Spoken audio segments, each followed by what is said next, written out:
Okay, so I'm ready to carry on work here with developing my icon of a stopwatch. I have my grid settings all set up. I have my source image locked in a low layer, and now I'm starting to lay in my graphics, making sure that I'm snapping to the grid to maintain that sense of proportion.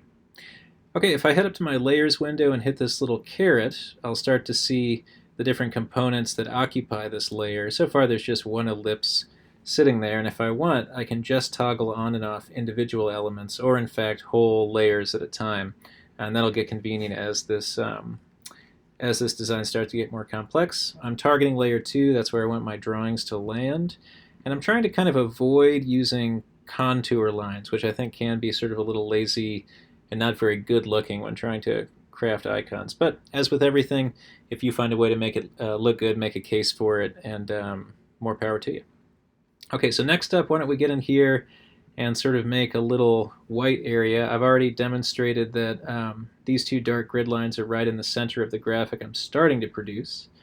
So I'll make this one white. I double click on the color picker. I'm still in this desaturated territory. And then I hold Option and Shift to go ahead and grow that. And then I can start to mess around here with these proportions, right? So that looks a little bit too fat. It's not going to leave enough room on the dial. And so maybe I'll do something more like this.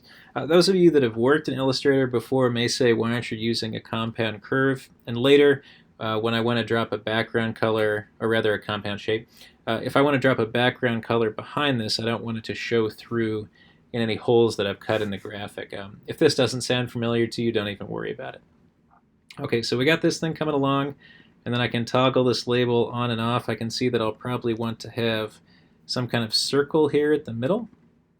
Another trick that I can do is to make a circle really of any color.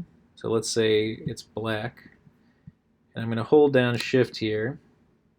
Well, let me come back to the color thing in a second. So when I make that dot in the middle, and granted, we don't have to make things exactly as we see them in the original image, but that looks to me like it's probably going to be too fat. But because of the way I have set up the grid, if I make this, one grid point smaller coming from the center, then I basically just get nothing. So another thing that I could do here is to just make it like that and then reposition it on the grid afterwards. And I'll show you even a third option where I make that guy and then hit V for the black arrow right here. I can also go up to Object, Transform, and Scale. And then I can say it's a uniform scale. So let's come in by, say, 50%. And if I hit Preview, I'll see that thing shrink towards the center. So it may seem like I'm cheating, but that circle represents basically one of our grid squares. And so I would say that it is correct, even though you can't necessarily build it while snapping to the grid the same way we made those original circles. Okay, so I have that little fellow there. I can always come back and change that size. Now if I want to go ahead and make the time indicator, I might just use this line command. And we're still snapping to the grid here, so I just have to get close. And I don't think this will look good if I go all the way to the edge, so I'll leave myself a little bit of daylight. And initially, for whatever reason, you can see that the characteristics of this shape are a transparent fill and a transparent stroke. That's what those red lines mean. So unlike my other shapes, this is one of the few occasions where I am going to use the stroke, or the the actual line that makes this thing up. And I want that stroke to be black. Once I see it there, it is clearly too skinny.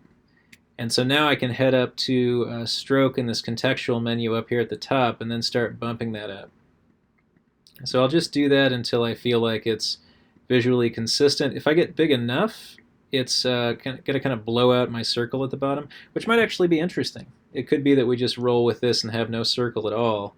However, I do feel like that little component is somehow important. I'm also not super wild about this, this flat top. And so one way to address something like that would be to bring up the stroke window, which you can either click on down here on the right or do through Window and Stroke.